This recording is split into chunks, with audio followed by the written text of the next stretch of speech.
بسم الله الرحمن الرحيم. سبح لله ما في السماوات وما في الأرض وهو العزيز الحكيم. يا أيها الذين آمنوا لم تقولون ما لا تفعلون؟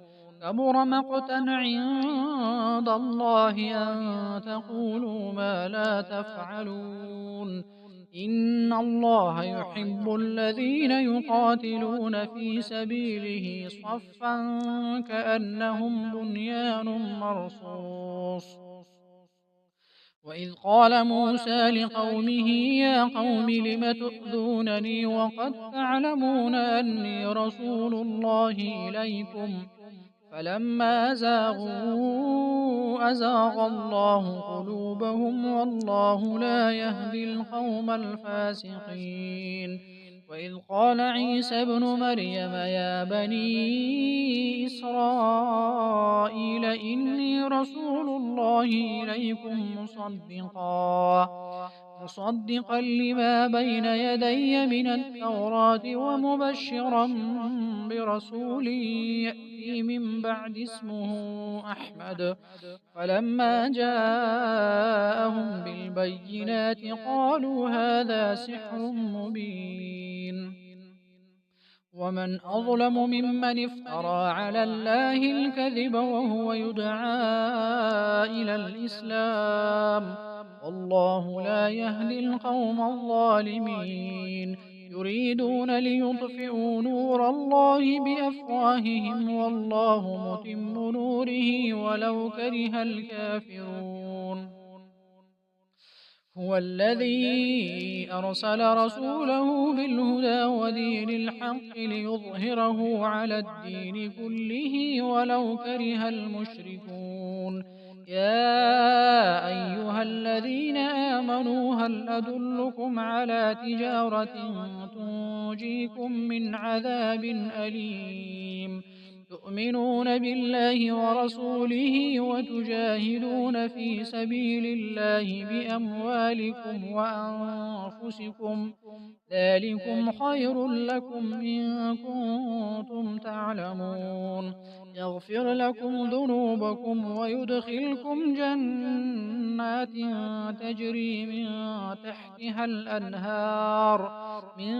تحتها الأنهار ومساكن طيبة في جنات عدن ذلك الفوز العظيم.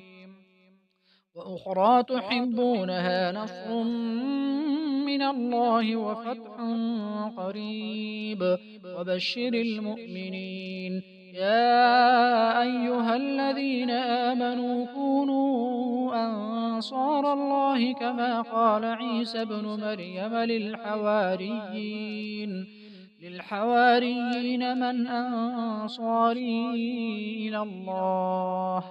قال الحواريون نحن أنصار الله فآمنت طائفة من بني إسرائيل وكفرت طائفة فأيدنا الذين آمنوا على عدوهم فأصبحوا ظاهرين. أعوذ بالله من الشيطان الرجيم. بسم الله الرحمن الرحيم.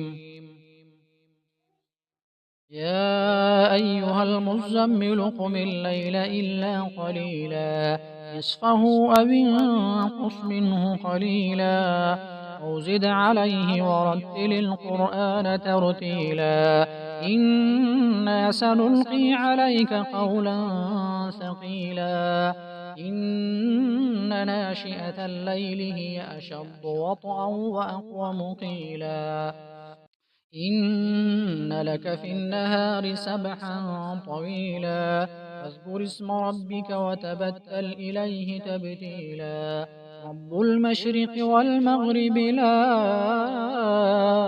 إله إلا هو فاتخذه وكيلا واصبر على ما يقولون واهجرهم هجرا جميلا وذرني والمكذبين أولي النعمة